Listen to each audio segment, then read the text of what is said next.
সবাইকে অত্যন্ত উষ্ণ শুভেচ্ছা জানিয়ে শুরু করছি আমাদের আজকের এই বিশেষ গভীর আলোচনা। আজকের আমাদের এই আয়োজনের মূল বিষয়বস্তু হল দাম্পত্য সম্পর্ক ও পারিবারিক টানাপোড়েন একটি সামগ্রিক বিশ্লেষণ। শুরুতে একটা বিষয়ে একটু কল্পনা করতে বলবো যারা শুনছেন তাদের সবাইকে। হ্যাঁ বলুন।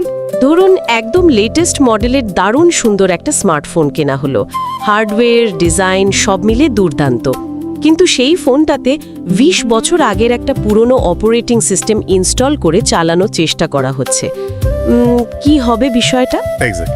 স্বাভাবিকভাবেই সিস্টেম তো ক্র্যাশ করবেই, মানে স্ক্রিন হয়তো ফ্রিজ হয়ে যাবে বা অ্যাপগুলো ঠিকঠাক কাজ করবে না। একদম তাই। আর অবাক করার ব্যাপার হলো আমাদের কাছে থাকা সাইকোলজিক্যাল স্টাডিজ এবং রিসার্চগুলো ঘাঁটলে দেখা যায় আজকের দিনে আমাদের সমাজে অনেক দাম্পত্য সম্পর্কের ক্ষেত্রেও ঠিক এই ক্র্যাশটাই ঘটছে। আমরা খুব আধুনিক একটা মোড়কে জীবন শুরু করছি, কিন্তু ভেতরে যে সফটওয়্যার বা নিয়মকানুনগুলো চালানোর চেষ্টা করছি সেগুলো কয়েক দশকের পুরনো। দারুণ একটা উপমা দিয়েছেন। এই যে পুরনো আর নতুনের সংঘাত, এটাই মূলত আজকের আলোচনার মূল ভিত্তি। হ্যাঁ, আর আমাদের আজকের এই গভীর আলোচনার বা ডিপ ডাইভের উদ্দেশ্য কিন্তু কোনো নির্দিষ্ট পক্ষকে দোষারোপ করা নয়, মানে শাশুড়ি খারাপ নাকি বৌমা খারাপ, স্বামী উদাসীন নাকি শ্বশুর বেশি করা, এই সাদাকালো বিতর্কের বাইরে গিয়ে আমরা পুরো ব্যাপারটা বিশ্লেষণ করব। আমরা বোঝার চেষ্টা করব যে পর্দার আড়ালে আসলে মনস্তাত্ত্বিকভাবে ঠিক কী ঘটে। রাইট। এবং এই জায়গাটিতে আমি একটু যোগ করতে চাই যে আমাদের এই আলোচনাটি সম্পূর্ণ বস্তুনিষ্ঠ এবং সহানুভূতিশীল হবে। আমরা প্রায়ই কোনো একটা পারিবারিক দ্বন্দ্ব দেখলে খুব দ্রুত কাউকে না কাউকে কাঠগড়ায় দাঁড় করিয়ে দিই, কিন্তু ডেটা ঘাটলে একটা খুব চমৎকার প্যাটার্ন দেখা যায়। প্যাটার্নটা ঠিক কী ধরনের? প্যাটার্নটা হলো পারিবারিক দ্বন্দ্ব কখনোই শূন্য থেকে সৃষ্টি হয় না, বা এটা শুধু একজন মানুষের একক কোনো খামখেয়ালির ফলও নয়। এটা হলো অনেকগুলো মানুষের বিশ্বাস, তাদের নিরাপত্তাহীনতা এবং আমাদের বৃহত্তর সামাজিক কাঠামোর একটা জটিল চেইন রিয়াকশন। মানে একটা সামগ্রিক প্রক্রিয়া। একদম। আমরা যখন দাম্পত্য জীবনকে রোম্যান্টিসাইজ করি তখন ভাবি এটা শুধুই দুজন মানুষের ভালোবাসার গল্প, কিন্তু প্র্যাকটিক্যালি সমাজবিজ্ঞানের দৃষ্টিতে এটা হলো দুটো সম্পূর্ণ আলাদা ইকোসিস্টেম বা বাস্তুতন্ত্রের একীভূত হওয়া। আর যখনই দুটো ইকোসিস্টেম একসাথে হয় সেখানে একটু তো ঝড়ঝাপটা হবেই, তাই না? হ্যাঁ, নতুন একটা ভারসাম্য তৈরি হওয়ার আগে কিছুটা টানাপোড়েন খুবই স্বাভাবিক। আচ্ছা, সমস্যাগুলোর গভীরে যাওয়ার আগে এই ইকোসিস্টেম বা বাস্তুতন্ত্রের বিষয়টা একটু ভেঙে বোঝা দরকার। সমাজের দৃষ্টিতে বিয়ের প্রকৃত অর্থ কী? আমার কাছে এই ব্যাপারটিকে অনেকটা দুটো ভিন্ন কর্পোরেট কোম্পানির মার্জার বা একীভূত হওয়ার মতো মনে হয়। বেশ ইন্টারেস্টিং তুলনা। কিভাবে? মানে ধরুন এখানে শুধু দুজন সিইও একটা চুক্তিপত্রে সই করে হাত মেলাচ্ছেন না, বরং দুটো সম্পূর্ণ ভিন্ন কোম্পানির কালচার, তাদের কাজের ধরন বা স্ট্যান্ডার্ড অপারেটিং প্রসিজিওরকে মেলাতে হচ্ছে। একটি কোম্পানির হয়তো খুব রিল্যাক্সড পরিবেশ, উইকেন্ডে কোনো কাজ নেই, অন্য কোম্পানিটি হয়তো নিয়মকানুনের ব্যাপারে ভীষণ কঠোর। হ্যাঁ, বুঝতে পেরেছি। তো এখন প্রশ্ন হলো, বিয়ের ক্ষেত্রে এই যে এতগুলো মানুষের মনস্তত্ত্ব এবং প্রত্যাশা এক জায়গায় জড়ো হচ্ছে, এখান থেকে আসলে দ্বন্দ্বের সূত্রপাতটা হয় কিভাবে? কারণ কারোর উদ্দেশ্য তো আর শুরুতেই ঝগড়া করা থাকে না। আসলেই কারোর উদ্দেশ্য সেটা থাকে না। এই যে দুটো ভিন্ন কালচারের কথা বললেন, সাইকোলজির ভাষায় এটাকে বলা হয় ফ্যামিলি স্ক্রিপ্ট বা পারিবারিক লিপি। ফ্যামিলি স্ক্রিপ্ট, এটা একটু বুঝিয়ে বলবেন? ধরুন একটি ছেলে এমন একটা পরিবারে বড় হয়েছে যেখানে ভালোবাসা প্রকাশের মাধ্যম হলো দামি উপহার দেওয়া এবং একে অপরকে সারাক্ষণ সময় দেওয়া। অন্যদিকে মেয়েটি এমন পরিবার থেকে এসেছে যেখানে ভালোবাসা মানে হলো ব্যক্তিগত স্পেস বা স্বাধীনতা দেওয়া। ও আচ্ছা, মানে মুখে হয়তো খুব বেশি কিছু বলা হয় না, কিন্তু কাজের মাধ্যমে স্পেস দেয়া হয়। ঠিক তাই। এখন এই দুজন যখন একসাথে থাকতে শুরু করেন, তারা কেবল তাদের নিজেদের পছন্দ অপছন্দ নিয়ে আসেন না, তারা তাদের পরিবারের এই দীর্ঘদিনের লালিত বিশ্বাসগুলোর সাথে করে নিয়ে আসেন। ছেলেটি হয়তো মেয়েটিকে সারাক্ষণ সময় দিতে চাইছে, আর মেয়েটি ভাবছে ছেলেটি তার প্রাইভেসি নষ্ট করছে, বা মেয়েটি স্পেস দিচ্ছে দেখে ছেলেটি ভাবছে মেয়েটি তাকে ইগনোর করছে। একদম। তারা অবচেতনভাবেই চায় নিজেদের মূল্যবোধগুলো নতুন সম্পর্কের উপর প্রয়োগ করতে, কারণ তারা মনে করে তারা যেভাবে বড় হয়েছে সেটাই সবচেয়ে স্বাভাবিক বা নর্মাল পদ্ধতি। রাইট। নিজের বাড়ির নিয়মটাই তো সবার কাছে স্ট্যান্ডার্ড মনে হয়। হ্যাঁ, আর যখন এক পক্ষের প্রত্যাশার সাথে অন্য পক্ষের এই স্বাভাবিকতার অমিল দেখা দেয়, ঠিক তখনই সূক্ষ্ম দ্বন্দ্বের শুরু হয়। কেউ ইচ্ছে করে ক্ষতি করতে চাইছে না, কিন্তু এই ভিন্ন মানসিকতার সংঘাতই একটা অদৃশ্য চাপ তৈরি করে। এই যে আপনি অবচেতনভাবে চাপ তৈরি বা মূল্যবোধ প্রয়োগের কথা বললেন, এর প্রভাবটা আসলে বাস্তবে কেমন দাঁড়ায়?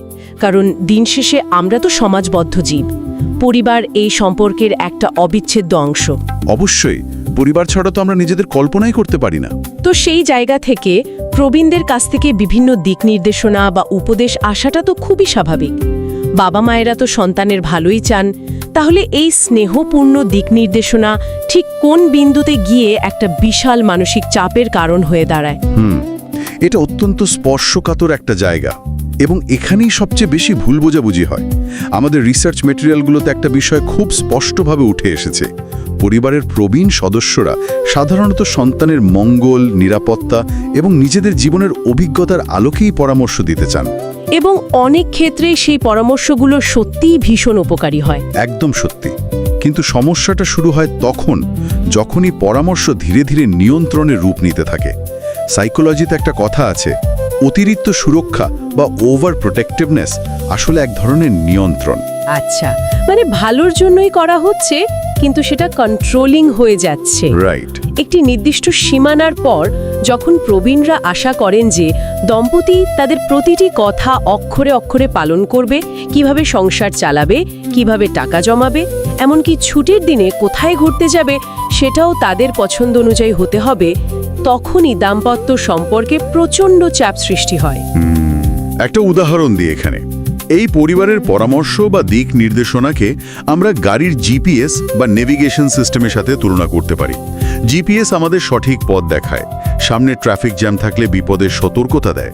হ্যাঁ, যা আমাদের যাত্রার জন্য অত্যন্ত সহায়ক। কিন্তু এখন ধরুন কেউ যদি পেছনের সিটে বসে জিপিএসের মতো শুধু পথ না দেখিয়ে সরাসরি স্টিয়ারিং হুইল চেপে ধরতে চায় বা ব্রেক কষতে চায়, তবে তো গাড়ি অ্যাক্সিডেন্ট করতে বাধ্য।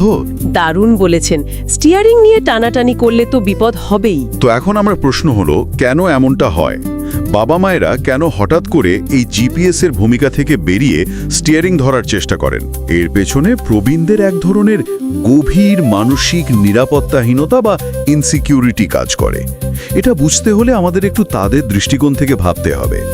ধরুন একজন মা বা বাবা যিনি গত 30 বছর ধরে তার সন্তানের জীবনকে কেন্দ্র করেই নিজের পৃথিবী সাজিয়েছেন। মানে সন্তান কি খাবে, কি পড়বে, তার ক্যারিয়ার কি হবে, এগুলোই ছিল তাদের ফোকাস। একদম।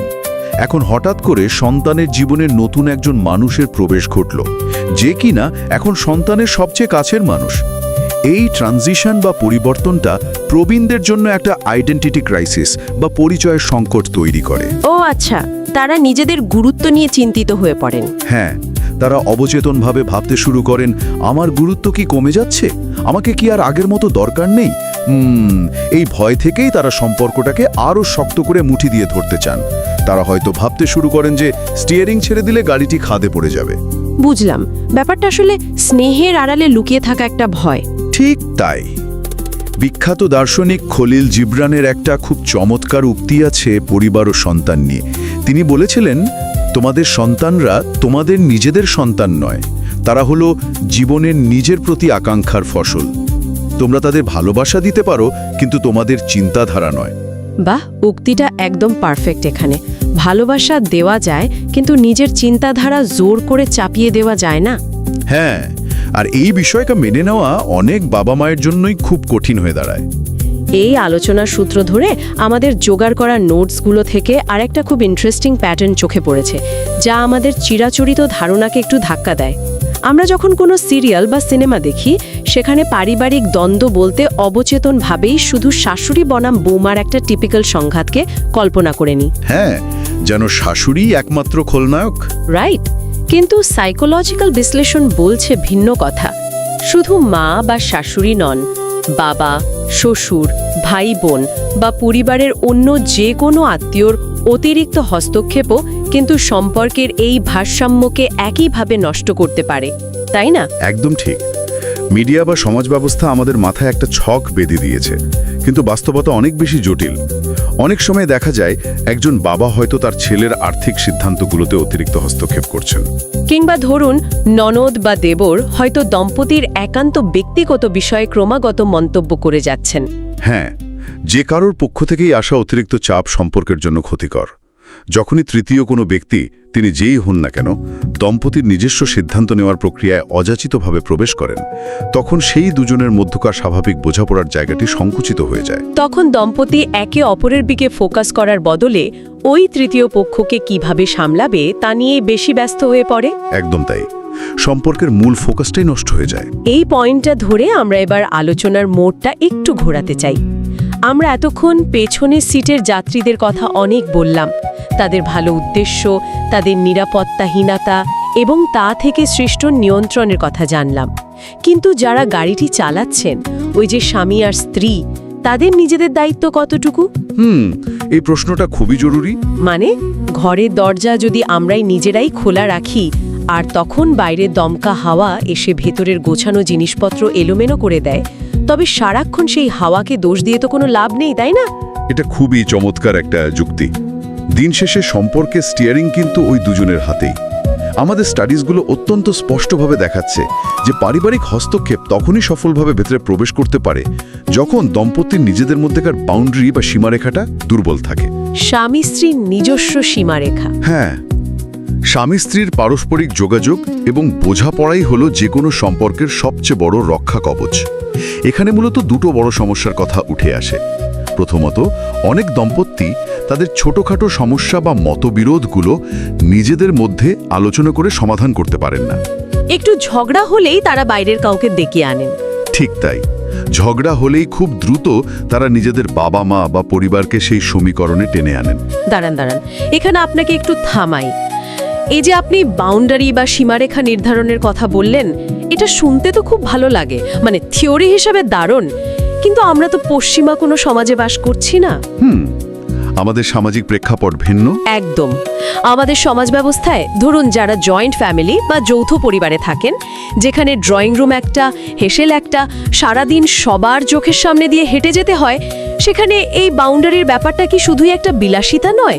প্র্যাকটিক্যালি এটা কিভাবে সম্ভব? আপনি একদম বাস্তবসম্মত একটা পয়েন্ট তুলেছেন। জয়েন্ট ফ্যামিলিতে ফিজিক্যাল বা শারীরিক বাউন্ডারি তৈরি করা প্রায় অসম্ভব, এটা সত্যি। কিন্তু সাইকোলজি এখানে ফিজিক্যাল বাউন্ডারির চেয়ে ইমোশনাল বা মানসিক বাউন্ডারির ওপর বেশি জোর দেয়। মানসিক বাউন্ডারি সেটা কিভাবে কাজ করে? মানসিক বাউন্ডারি মানে এই নয় যে আপনাকে আলাদা ফ্ল্যাটে গিয়ে থাকতে হবে বা পরিবারের সাথে কথা বলা বন্ধ করে দিতে হবে। মানসিক বাউন্ডারি মানে হলো দম্পতি হিসেবে আপনারা একটা ইউনাইটেড ফ্রন্ট বা যৌথ ফ্রন্ট তৈরি করবেন। আচ্ছা, মানে ভেতরে যাই হোক, বাইরে তারা এক। রাইট।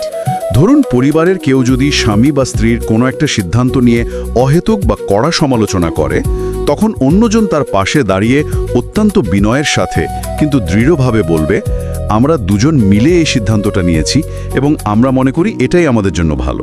বাহ, এই যে একে অপরের ঢাল হয়ে দাঁড়ানো, এটাই হলো বাউন্ডারি। একদম। এটা দরজা বন্ধ করে দেওয়া নয়, বরং নিজেদের সম্পর্কের মর্যাদাটা বাইরের মানুষের সামনে পরিষ্কার করা।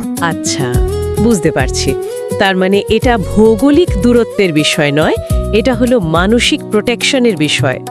কিন্তু মুশকিল হলো অনেকেই বিয়ের পরও নিজের পরিবারের প্রতি অতিরিক্ত পক্ষপাত বা বায়াসনেস দেখান। হ্যাঁ, এটাই হলো দ্বিতীয় বড় সমস্যা, যেটার কথা আমি একটু আগে বলতে যাচ্ছিলাম। মানে নিজের পরিবারের কেউ কিছু বললে সেটা খুব লজিক্যাল মনে হয়, আর সঙ্গীর পরিবার কিছু বললে সেটাকে হস্তক্ষেপ মনে হয়। ঠিক এটাই। বিয়ের মাধ্যমে যখন দুজন মানুষ একসাথে হন, তখন সামাজিকভাবে একটা নতুন ইউনিটের জন্ম হয়।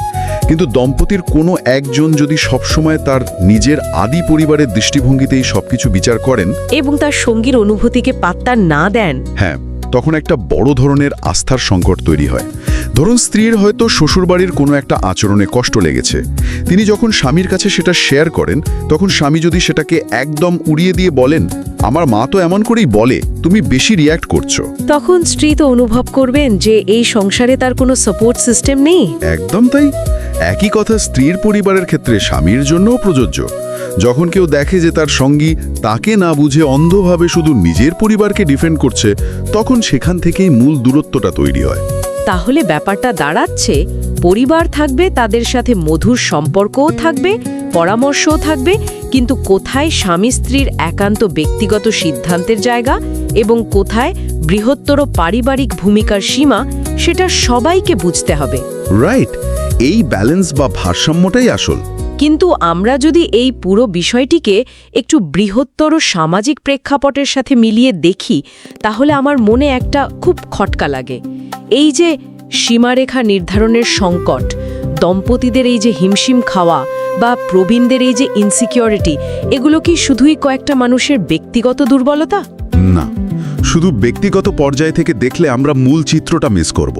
তাহলে কি এর পেছনে আমাদের এই মুহূর্তের সমাজ ব্যবস্থার কোনো বড় রূপান্তরের ভূমিকা রয়েছে? খুব চমৎকার একটা জায়গায় হাত দিয়েছেন। আমাদের স্টাডিজগুলো দক্ষিণ এশিয়ার সমাজ ব্যবস্থার প্রেক্ষাপটটি খুব সুন্দরভাবে তুলে ধরেছে। ঐতিহাসিকভাবে আমাদের সমাজটা হলো গোষ্ঠীভিত্তিক সমাজ, যেখানে আমির চেয়ে আমরাটা বেশি গুরুত্বপূর্ণ। একদম। এখানে পরিবার কেন্দ্রিক জীবনধারা, যৌথ পরিবারের কাঠামো এবং প্রবীণদের প্রতি অবিচল শ্রদ্ধার সংস্কৃতি শত শত বছর ধরে বদ্ধমূল। এই কাঠামোটাই আমাদের সমাজকে এতকাল টিকিয়ে রেখেছে। কিন্তু সমাজ তো আর এক জায়গায় দাঁড়িয়ে নেই। ঠিক, গত ২-৩ দশকে আমরা খুব দ্রুত একটা আধুনিক গ্লোবালাইজড সমাজে প্রবেশ করেছি। এখানে শিক্ষা, ইন্টারনেট এবং অর্থনীতির কারণে ব্যক্তিগত স্বাধীনতা, গোপনীয়তা এবং দাম্পত্য স্বাতন্ত্র্যের গুরুত্ব প্রবলভাবে বেড়েছে। হ্যাঁ, ঠিক ওই যে শুরুতে আমি সফটওয়্যার আর হার্ডওয়্যারের উদাহরণটা দিয়েছিলাম। হ্যাঁ, ঠিক ওই রকমই। আমরা যেন একটা পুরনো ঐতিহ্যবাহী অপারেটিং সিস্টেমে একদম আধুনিক একটা সফটওয়্যার চালানোর চেষ্টা করছি। আমাদের সমাজের বেসিক স্ট্রাকচারটা হয়তো এখনো যৌথ পরিবারের চিন্তাধারার, কিন্তু ভেতরে যে সফটওয়্যারটা রান করাচ্ছি সেটা হলো আধুনিক ব্যক্তির স্বাতন্ত্র্যের।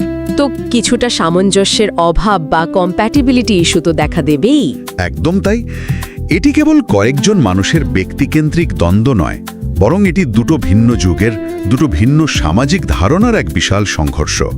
আমরা একটা কালচারাল ট্রানজিশন বা সাংস্কৃতিক রূপান্তরের মধ্যে দিয়ে যাচ্ছি। এই রূপান্তরটাই আসলে ঘর্ষণের সৃষ্টি করছে। রাইট। আগের প্রজন্মের কাছে যেটা ছিল পরিবারের সবার অধিকার বা ভালোবাসা, আজকের প্রজন্মের কাছে সেটাই হলো ব্যক্তিগত সীমালঙ্ঘন। আগের যুগে একটা ঘরে 4 ভাই একসাথে থাকাটা ছিল মিলমিশের প্রতীক, আর আজ নিজের একটা আলাদা রুম চাওয়াটা হলো বেসিক প্রাইভেসি। সত্যিই তো, দৃষ্টিভঙ্গির কত বড় একটা পার্থক্য। এই সামাজিক রূপান্তরের সময়কালীন টানাপোড়েনটাই কিন্তু পারিবারিক দ্বন্দ্বের অন্যতম প্রধান কারণ। তাই এই সমস্যাটিকে শুধু স্বামী স্ত্রী বা শ্বশুর শাশুড়ির মধ্যকার ব্যক্তিগত লড়াই হিসেবে দেখলে চলবে না। এটিকে সামাজিক ও সাংস্কৃতিক বাস্তবতার বিশাল ক্যানভাসে দেখতে হবে। একদম। আমরা আসলে এমন একটা জেনারেশন যারা এই দুই যুগের মাঝখানে একটা ব্রিজ বা সেতু বানানোর চেষ্টা করছি। আর যে কোনো কনস্ট্রাকশনের কাজে একটু ধুলোবালি তো উড়বেই। দারুণ একটা কথা বলেছেন, ধুলোবালি উড়বেই। তার মানে আমরা বুঝতে পারছি এই পুরো ব্যাপারটা কতটা বহুমুখী এবং গভীর। আলোচনার এই পর্যায়ে এসে যদি আমরা পুরো বিষয়টিকে একসাথে বাঁধার চেষ্টা করি, তবে এটা খুব স্পষ্ট যে দাম্পত্য জীবনের যে কোনো সমস্যার জন্য একচেটিয়াভাবে শুধু কোনো মা, বাবা বা দম্পতির একজনকে দায়ী করা একেবারেই ন্যায়সঙ্গত নয়। হ্যাঁ, সেটা খুবই একপক্ষে একটা দৃষ্টিভঙ্গি হয়ে যাবে। মূলত এটি হলো সীমারেখা বা বাউন্ডারি না মানা, যুগের পরিবর্তনের সাথে খাপ খাওয়াতে না পারা, দম্পতির নিজেদের দায়িত্ব পালনে ব্যর্থতা এবং দুর্বল যোগাযোগের একটা সম্মিলিত ফল। কেউ এখানে ইচ্ছাকৃতভাবে ভিলেন নয়। চমৎকারভাবে সামারি করেছেন। আর ঠিক এখান থেকেই আমরা একটা অত্যন্ত ইতিবাচক এবং প্রেরণাদায়ক উপসংহারে পৌঁছাতে পারি। সেটা কি রকম? এই পুরো বিশ্লেষণ থেকে আমরা যে শিক্ষাটি পাই তা হলো, সুস্থ, সুন্দর ও স্থিতিশীল সম্পর্ক গড়ে তুলতে হলে কোনো জাদুর কাঠির প্রয়োজন নেই। প্রয়োজন হলো উভয়ের সদিচ্ছা এবং প্রচেষ্টা। মানে সবাইকে যার যার জায়গা থেকে এগিয়ে আসতে হবে। একদম। পরিবার এবং দম্পতি উভয় পক্ষকেই পারস্পরিক সম্মান, সংযম, গভীর বোঝাপড়া এবং দায়িত্বশীলতার পরিচয় দিতে হবে। দম্পতিদের শিখতে হবে কিভাবে পরিবারের প্রতি সম্মান বজায় রেখেও নিজেদের একটা অভেদ্য বলয় তৈরি করা যায়। আর প্রবীণদের শিখতে হবে কিভাবে ভালোবাসার মানে কেবল আঁকড়ে ধরে রাখা নয়, বরং ছেড়ে দিতে শেখা। মনে রাখতে হবে কোনো সম্পর্কই দোষারোপ বা একে অপরকে ছোট করার মাধ্যমে টিকে থাকে না। রাইট। সম্পর্ক টিকে থাকে এবং বিকশিত হয় সঠিক ভারসাম্য, একে অপরের প্রতি শ্রদ্ধা এবং এমপ্যাথি বা অন্যের জায়গায় দাঁড়িয়ে তার কষ্টটা বোঝার মাধ্যমে। সত্যি, পারস্পরিক শ্রদ্ধা, এমপ্যাথি এবং সীমারেখার সম্মান একটা মজবুত সম্পর্কের মূল ভিত্তি। তবে এই গভীর আলোচনার একেবারে শেষ প্রান্তে এসে আমাদের শোনা তথ্যের উপর ভিত্তি করে একটা বিষয় নিয়ে না ভেবে পারা যাচ্ছে না। আমি আমাদের শ্রোতাদের জন্য একটা চিন্তার খোরাক রেখে যেতে চাই। হ্যাঁ, অবশ্যই। আজকের যুগের এই আধুনিক দম্পতিরা যারা নিজেদের দাম্পত্য স্বাতন্ত্র্য এবং সীমারেখা রক্ষার জন্য প্রতিনিয়ত চারপাশের সাথে লড়াই করছেন, তর্ক করছেন বা নিজেদের মতো করে বাঁচার চেষ্টা করছেন, আজ থেকে ২০ বা ৩০ বছর পর যখন তারা নিজেরাই প্রবীণ হবেন, যখন তারা নিজেরা শ্বশুর বা শাশুড়ির ভূমিকায় অবতীর্ণ হবেন এবং তাদের সন্তানদের জীবনে নতুন কেউ আসবে, তখন কি তারা আজকের এই সীমারেখার কথা, এই বাউন্ডারির গুরুত্বের কথা মনে রাখবেন? খুব গভীর একটা প্রশ্ন। নাকি সময়, বয়স আর ইনসিকিউরিটির ফেরে তারাও অজান্তেই আবার সেই পুরনো নিয়ন্ত্রণের চক্রেই প্রবেশ করবেন? ইতিহাস কি বারবার নিজের পুনরাবৃত্তি ঘটাবে, নাকি আমরা সত্যিই সেই শেকল ভাঙতে পারব? সত্যি ভাবার মতো একটা বিষয়। এই প্রশ্নটি হয়তো আমাদের সবার জন্যই তোলা রইল।